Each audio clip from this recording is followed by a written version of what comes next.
I always believe that hybrid is a waste because it's Two engines in two one. engines and two drivetrains. Correct. And the big advantage of electric cars is lost because this ecosystem is not even 4 years in India, 10 years in the world. And give it some time. I mean, it's going to get much, much better. Nissan Leaf was the first commercial success of an electric car Right. ever globally. Yes. That car was launched in December 2010, Right. right? Most of them are still around Yes. with the same battery.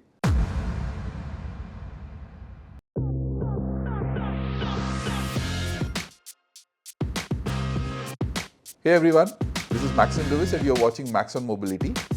Welcome to part 2 of my conversation with my friend, colleague Sandeep Bangia. So the EV ecosystem, charging ecosystem has evolved. So there's a lot, but then the customer experiences and expectations are also evolving. That's what you're saying. Which brings me to one next question. As a EV charging player, you've seen this, and there's a lot of investments which has gone in. There's always this fear of the technology obsolescence. Let's say what is happening to wireless charging? No better person to ask than to you. Is there any chance that wireless charging is going to come in and just make the entire charging infrastructure redundant very soon? What's your take on it? No, I mean, see, technology obsolescence is everywhere, right? The phone that you are carrying, the watch that you are, watches has been the same for 100 years, right? But still you buy a new watch 10 years. So I think technology obsolescence is there everywhere, across the board. There are certain things that you do to ensure that you are meeting the customer expectations at that time. And you know, this was a classic question that was asked to me in my previous organization, that we are putting up 25 kilowatt chargers. 25 kilowatt chargers is not the future, now, which is a fact. Right. 50 kilowatt chargers is also not the future. So we are globally, I was in the UK over the New Year, 240 kilowatt chargers, 280 kilowatt chargers, 350 kilowatt chargers were proliferation like so much. 150 was the bare minimum in a way. So what was the typical answer? Typical answer would be like when 25 kilowatt was being installed. See, today we are installing a 25 kilowatt charger in Mumbai, but tomorrow vehicles will go in, let's say, Raipur, in Sambalpur. So we put this charger in that area and put a new one here. So I mean, India is such a vast country that technology obsolescence is not something which is here and now. It's not. So It's not a cut. It's not a cut. So you can just postpone this. I mean, today when you sell a car, you must have used it for 8 years, but the car is still surviving 20 years after you have sold it, because it is working somewhere in the rural area still. So I guess this is a very India-centric thing, as well as a technology orientation. I mean, if you are putting up a 25 kilowatt charger in a town, small town, it's good enough for them because they will have only cars like who will take that kind of a charge. They may not have 250 kilowatt charger requirement at all. Correct. So what you're saying is the obsolescence can be solved by optimizing in a different ecosystem, especially a place like India. Absolutely. But the question still remains, hey, listen, what's happening on wireless charging? Leave aside the technology obsolescence from kilowatt perspective, but is there any, you have a take on wireless, inductive charging, wireless charging? I think there's not too many, there are only demo installations worldwide. I've not come across any commercial installation in which, even if it is for buses, for trucks, for cars, there are only demo installations that I have seen. Okay. So if something is likely to happen, I don't think it is expected to happen mainstream for quite some time to come. I may be wrong, but that is something that is a crystal ball. It could be 5 years, 10 years down the line. I mean, there are lots of work that is happening. So one is stationary inductive charging, then there is a road which is getting made which says you can just charge while on the fly. I think those are the things that are good for technology demonstrators to say that, look, we are here in this domain, we are here in this domain. Some of them may or may not happen immediately, but to expect them to become mainstream is a bit slightly long shot. Got it. Again, my view. Sure. I mean, and it is going to take some time. By this Could time, take some time, yeah. So, as a person who is in this space for long enough and who has the hindsight experience of 20 years in the telecom space, right? What's a punt for the future in the charging space? Or first, let's take the punt for charging and then also about electric vehicles. So, what's happening, which probably many of our viewers may not know, or it's not common knowledge. Sandeep Bangia would put his bet on what? No, I think since there's a lot of fears being spread that electric vehicles sales are slowing down, and so electric vehicles don't have a future. Hybrid is the way to go. Hydrogen is the way to go. No, I think the debates on those dimensions are very useful, but those are useful to the extent to be able to extract what is the core learning from there. Correct. So number one is, and this is again my view, uh, 20 years, 25 years is where India has had CNG, correct? Even today, 20 years from CNG vehicles getting launched and CNG being sold at petrol pumps, even today, you would find most of the time when you go and buy CNG, there are queues. So the distribution has not yet become completely as much as diesel or petrol. In hydrogen, which is much more difficult to store, to transport, to sell, because it's at a very high pressure, where do you think it will go? 20 years down the line, CNG has not become fully mainstream. So I don't know what is going to happen to hydrogen, which is much more difficult to store. So now coming to electric. So in cars, I think electric is largely likely to be the main driving force. Hydrogen is very suitable for large trucks, shipping, locomotives, because the energy density there is very high. So you store a fuel cell and then you can power yourself for a long time. In electric cars, I think the debate is always between electric and hybrid. I always believe that hybrid is a waste because it's Two engines. And two drivetrains. Correct. And the big advantage of electric cars is lost because electric cars don't have too many parts. Whereas, let's say 10,000 parts in a petrol car versus 2,000 parts odd in a electric car. So there are so many less chances of failure. There you have got 8 plus 2. So, you are actually increasing the reliability or reducing the reliability there. Some people believe that this is a transitionary area, but I personally don't believe so, because people who have owned electric vehicles, you are owning one, I am owning one, realize that there is absolutely no dearth of charging infrastructure. That is because, and again we say this, most charging happens at home. Statistically, worldwide and in India as well, Tata Motors has been talking about this, 80% of the vehicles don't ever see a charger in their life, public charger. Correct. So they use it at home, go across and come back and use at home. I mean, there are very few times that you travel from cross country and then you need a public charger. Normally you wouldn't need. Correct. So I guess concerns about charging infrastructure have almost vanished.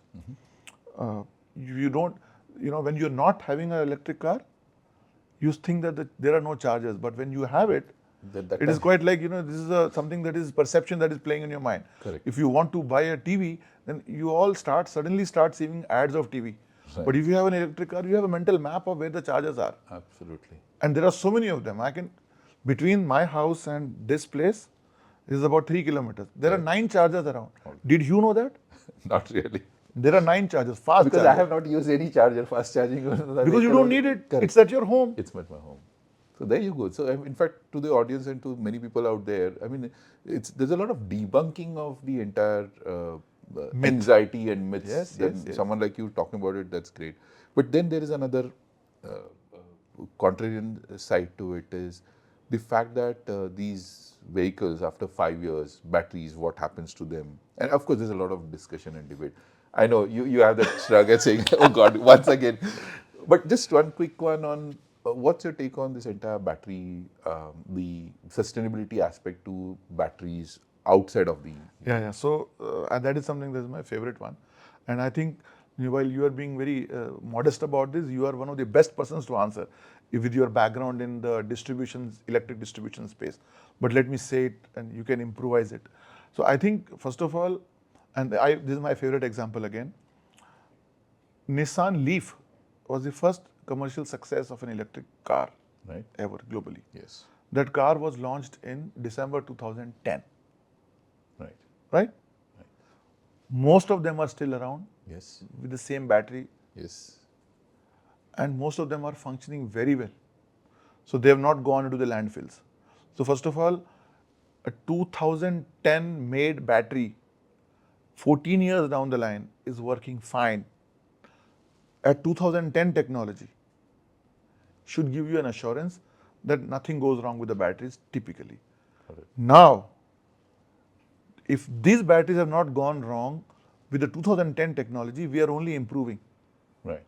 We are getting more compact, we are getting more better chemistries. So, what are the chances of today's batteries surviving better? I will not hazard a guess. Now, this is the point number one. Point number two, where you can add here. I've worked in a power distribution company and I've seen it there. Even after the battery is, let us say, useless in a car, because at some point in time it is going to go out of, it is going to have, it is not going to stuff as much of power, This is like degradation, minimal. degradation will happen. So let us say it happens 10 years, 15 years down the line. Then what? The battery goes into the power distribution company, because in a car the space is limited, so the battery performance is of importance. Right. Whereas when the space outside in a power company is not limited. So you can stack one battery over the other and get the performance that you would want. With the increased renewable focus, you take the battery, take the power from the sun during the day, store it at night in the. So this is what they call it as second use of battery, Right. second life Second of life battery. Second life of battery can extend to as much as 1.5 to 2 decades, Right. even in a deteriorated situation, no problem. Correct. Because the space is not a constraint. And that battery is going to be extremely useful in the distribution setup. Absolutely. So you imagine a situation in which 15 years down the line, when your battery goes kaput, you put it in your farmhouse, take the power from the sun, store it in the battery. Now there is no space constraint. And your house is an island. You don't need power from there. So I think there are lots of concerns about that. And one more thing, see, this business of electric vehicles is very new. Right. Petrol and diesel have been around for the last 100 years. Right. And even there, the automobile engineering part development has really stopped 20 years back. Right. Whatever was done has been done. In these 20 years, whatever has been happening is largely on the electronics piece, which is a bigger infotainment system, automatic lights. All of these are electronics, nothing to do with automotive engineering. So even if you are getting 70, 80 years, this ecosystem is not even 4 years in India, 10 years in the world. And give it some time. I mean, it's going to get much, much better. Battery recycling is really happening. 80% of the parts in the battery, and you know it, can be easily recovered, very easily recovered, salvaged. Is going to get to 100%, I don't know. So I think it's a journey. It's not there, but it's happening for sure. We've had a lot of discussion, Sandeep, on the EV charging ecosystem, electric vehicles, but there's always the personal angle to an individual, to a visionary like you. So, Sandeep, this is where it's going to get a little bit more lighter, if I were to say, and more personal. So, you've done your engineering, and then you've also done your MBA from NMIMS, and then you've worked across the last 2 decades in the telecom, and now you're building another decade, if I add more, in the EV charging ecosystem. Half a decade almost, yeah. Yeah. What's your personal journey been like? And I know you are a single father to 3 daughters, of which 2 of them are twins. Yes. And I've met them in Buy 2 person as get 3. well. You go to the hospital twice and they bring 3. So tell me, how has been your personal journey as a father, as an entrepreneur, as a visionary in building the EV ecosystem and their No, I think things just happened. Supported by a lot of people along the way. and I was just mentioning briefly that for some reason I found myself in places which are new for the company. So when the company decides to set up an office in South Gujarat, they put me on a train, go set up the office there, which is very good, great learning. Uh, Data services launch for the first time in 3G services in Maharashtra for the entire India. Idea Cellular Maharashtra, we did it in Maharashtra. Good. Uh, we launched postpaid mobile for Tata Indicom at that time, way back. So I found myself there. So I find myself in those kind of places which uh, is new for the company. So maybe something good or bad that they find in me, saying that you let us put him there. Uh, it was also the case with EV charging. Uh, so this is a business which was not new to the company, uh, new to me, new to the country. In India, there was no EV charging, Absolutely. and rest of the world was also learning. So I guess did some stuff, made mistakes, learned from people like you along the way, and yeah, whatever is happened has happened. So, So I guess a lot of learnings, learnings along the way, uh, just makes it happen. It's been lucky. I mean, I would say I've been lucky. no, it's I would put it the other way. It's luck happens to the people who brave it out, right? So you took that punt, right? You were all settled in the telecom space, and you decided to actually leave your job Yeah, and take that. But not many people do it. This brings me to a question. There are many people out there who are looking to kind of get into the EV ecosystem, who want to be entrepreneurs. So I will also call you an entrepreneur who decided to build something of your own. You actually got a charger made. You actually went and tried to sell it to a large conglomerate like the Tatas, and you sold yourself. That's how you put. But there are many people who are still trying to find a space for themselves in this so-called gold rush, which it is not. It's a long haul. But what do you want to call out as one? What are the areas that they could find businesses in for the so-called new entrepreneurs? I think few things that come to my mind is servicing, Okay. which is there are so many chargers out there uh, which has been installed by the government agencies. Uh, who takes care of them? Actually, nobody. Right. So if uh, somebody wants to go and offer to the government and say that, look, I will take care of these chargers, hold me by the neck. I think it's an opportunity. It sometimes tells me that this is an opportunity. Why not I take it? But yeah, this is one. The other thing is battery recycling is a great opportunity. There's a lot of work happening there. Okay. The government is imposing a lot of conditions on the way a battery can be and should be recycled. Right. Today, you are running a company. You cannot throw away a computer in the. Absolutely. So you will need to have a certificate saying that you have given it to an authorized agency who is authorized to dispose of this in a sustainable manner. Absolutely. So I think those are the kind of things that are coming in.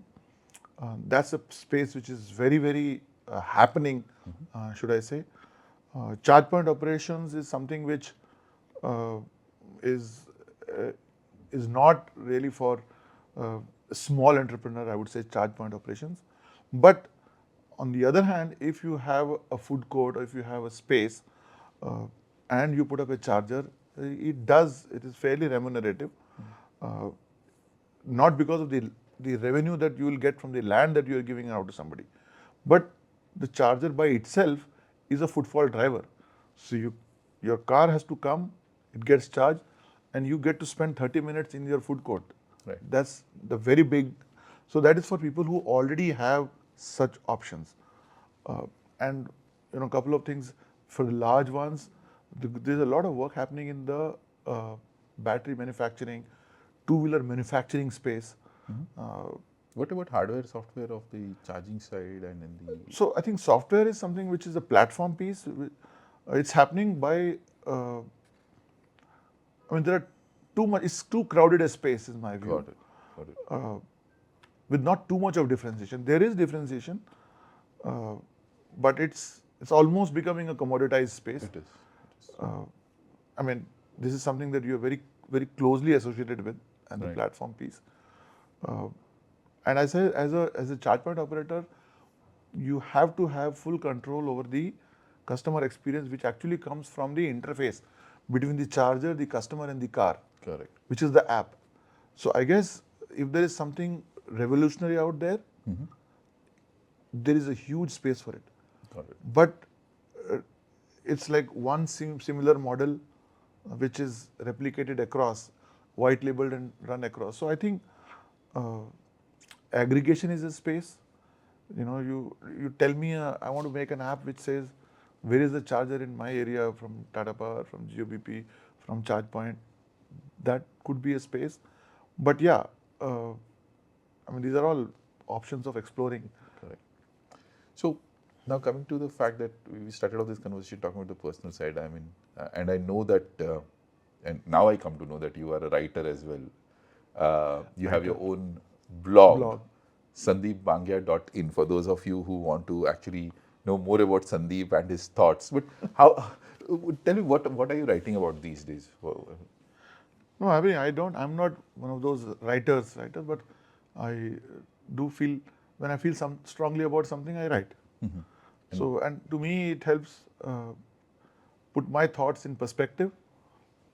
It's the more you articulate, the more your thoughts become clearer more than anything else. So, I mean, I written anything from HR pieces, Okay. or so my first article which got published was way back in about 2.5 decades back, which was, you know, there was a person who was resigning. My first company, first job, Career Aircon, you mentioned, he was resigning, and somehow I did not enjoy the way, I was not very happy at the way it was managed. In the sense, he resigned, and you know, in a month or so, we said bye-bye to him. So I wrote a piece at that time which is called The Unceremonial Exit. Okay. So, but unceremonial exit is not the topic, should be. So the topic was the ceremonial exit. So I said, how should a person handle exits, HR? So in which, you know, it says that you have a conversation with him and figure out what is good about my organization. Because when you are in the organization, you will be hesitant about speaking to somebody who is still inside. Correct. That this is not good, that is not good. You will not do that typically. But when you are unshackled, then you are free to talk. Boss, what kind of situation is this? So at least you hear them. You can discount it, but you can hear them. Correct. And then for an HR person, that's a great I mean, this is something which is known. But as an HR person, I'm not an HR person. So it's a great opportunity for the person to evaluate whether he can be rehired. Got it. Good point. Because at that point, you are upset with something. You are upset with a particular condition. You are upset with a particular person. You are upset about a particular posting. But you know that heart of heart, this guy is great. So if that particular issue is sorted, Then why not take him back? So those are the kind of, so this is my first one. And then I typically write on consumer issues, customer care issues. okay. Handling an irate customer. The boss, I write about, let's say, is complaining a good thing? I mean, I've always been a votary of complaining is good. You know, in Indian scriptures, they say, why complain, why grudge? No, those are good for the scriptures, but because it's a human thing. But for a professional company, if I don't tell you, you will not know. And if you don't know, how will you improve? Correct. So I guess it's my duty bound in a way that if something is not right, I should go and complain. And guess what? Most of the times people don't complain, and the product owner does not even know that this complaint exists. Got it. I mean, I give this in this example, which is very interesting typically. It happens even now. Now, of course, there are no power cuts.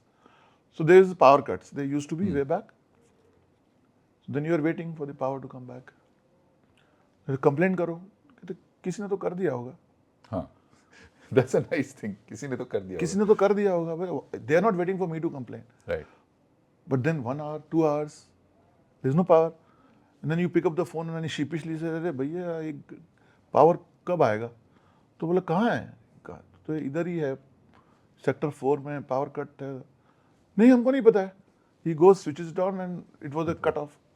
So today of course with the technology and all that, those things are there. But people used to wait for somebody to complain. Somebody else but to who is that somebody? Why should not it be you? So and now that people complain, I think the expectation of you have to put the product supplier or product owner on your toes and say, boss, I have paid for this quality. Why should something go wrong? So I don't shy away from complaining. That's the customer experience angle that you strongly believe in. Absolutely. And I mean, as customer experience people, we spend a lot of time in listening to customer calls. Boss, how can this be responded better? Correct. Now, those are the sources of inputs for some product owner like us. But when I'm on the other side, if I don't complain, how will I ever know? So, I mean, consumer issues I write on. Generally, I write on anything. There was a taxi ride, which is the last update, which I had in Birmingham from my friend's house to the airport. A lot of people were able to connect with that. So yesterday, in fact, day before yesterday, on Saturday, I was watching TV where elections was being announced. So I said, now it will be great fun. Irrespective of whom I support, everybody will create fantastic advertising, brands बनाएंगे, slogans बनेगा, jingles बनेगा. So it's good time for a advertising and branding person. It will be good fun. So then I wrote something कि US में, these campaigns were great. But then you said कि in 2004, the India Shining campaign, Yes. which was one of the most well crafted campaign, actually bombed because Atal Bihari Vajpayee lost. So despite all the success of a campaign, the outcome was. So I just wrote that and say, there's Modi, for example. Modi has got this amazing ability to, if you throw stones at him, he makes it into a fortress. वो लेके वो बना देगा, and then he'll give you back with a big force. There was this Congress thing which said चौकीदार चोर है, तो मोदी ने क्रिएट किया मैं भी चौकीदार, पूरा कंट्री मैं भी चौकीदार. So I think those are very fascinating things for a business person, for a marketeer. So I just put that in a blog. In fact, yesterday it got published in the Brand Equity. So Wow. I mean, So you're a prolific writer and prolific. I now I've taken a big break, but now I make it a point every alternate Saturday I spend some few hours to write something. So we can look out for your latest writings on sandeepbangia.in. Yeah. Oh, that's so you hold this website as well. So Sandeep, Now now we are creating expectations here. oh no, people are going to actually read it, and you should see a slight uptick in your readership there, statistics. But beyond statistics, Sandeep, as an individual, you and I have had a lot of mutual respect. We have bantered, we have discussed. But in your journey over the last 20 years in telecom and in the last 5-6 years in the EV space, what have been the upsides and downsides? Some of the Sandeep, people would want to know Sandeep Bangia as a person. So what are some of the events in your life you think should be called out and we should know about? No, I think in professional journey, I guess once I quit Vodafone Idea, my boss had called me and said that, you're doing great here. Can we continue? Let's continue for a bit. But, I thought there's a lot of it which could have been done. I've been there and done that. So I said, let me give it a shot. If not now, when? So I worked with a old friend in the IT domains. Basically, he's an expert in the IT development and billing software, telecom billing software. So we did some stuff with him. That was one of the more exciting phases. It was the most, and I have a I must say this, and I have said this to you off the record, I have a very, very high regard for self-made entrepreneurs, and you are one of them. And I've said this to you more than once. Yes, you have. I very strongly and deeply envy the people who are able to leave the comfort of their jobs to set off on their own and make a success. And you are one of them. No, thanks, Sandeep. I mean, you. I mean, Arthur Anderson, global, footprint, well-paying job, decide to do on your own, and here you are. I think this is something which makes me very, very happy. And someday I wish I could do that, but till then, I think this is the way to go. So this is one big one. The the other big one was so it's a transition. So I've transitioned maybe two industry spaces. Air conditioning was one of them, Right. and from there, I, abandoned that and took telecom. Right. And then within telecom, it was sales, because sales anybody could be a part of. And then I moved into telecom, core, product management, and then business strategy and all of that. So I think 2 or 3 years is what I can do any one thing. After that, I feel very restless and something else.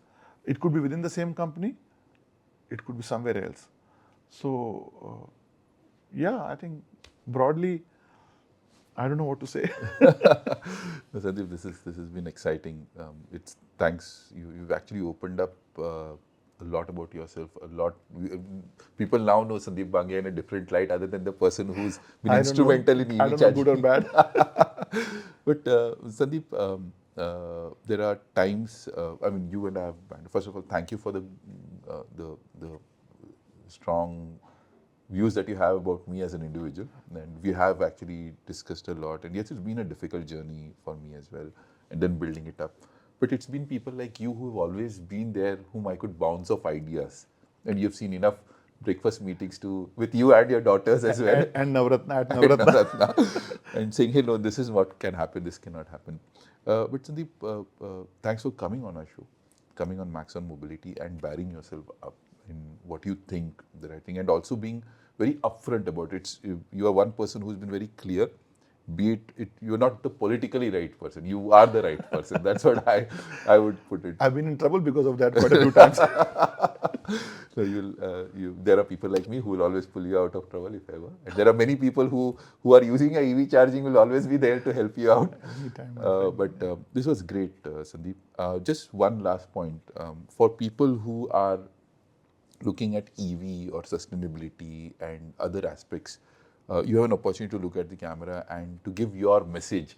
As Sandeep Bangia, as an individual, what would you want to say out to people who are watching you right now and want to, what's your last message that you can tell them? Well, I don't think I'm that great a celebrity or a visionary to be able to give a message to the masses, or so to speak. But I think this is a space which is very nascent, and the more you explore, the more you find opportunities to work on. I have just named a few. This is the space for the future, and if there is any doubt ever, just read about it, and you will know that there is enough and more work to be done, and we are only scratched the surface. With all the commitments which Indian government has given on net zero, worldwide the companies have given on net zero, all the automobile companies have promised to stop development of non-EV, should I say, after 2026. I think all of these things are indicative of where the business is going. I'm not talking about the lofty goals of climate change and all of that, but in our own small world, there is a lot of things that we can do, and we should do. And I mean, to me, it just feels happy that in a very small way, I sleep well, because in a very small way, I'm contributing to something which is good. I don't sell cigarettes, which do bad, but so I really feel good about, and I get to meet people like Maxson along the way, and that's my reward. Thank you. Thank you so much, Sandeep. Thanks for coming on our show. Pleasure. Always a pleasure, Sandeep. Same here. Always a Delight. pleasure. Thank you. So with that, to the audience out there, thank you so much for watching Maxson Mobility. It's been a great experience talking to Sandeep over EVs and on his personal side of how he has grown. To all of those, you can reach out to Sandeep and actually read his blog, sandeepbangia.in. But till then, till we meet next, like, share, subscribe, and keep watching Max on Mobility. This is Maxson Lewis, your host, signing off. Thank you.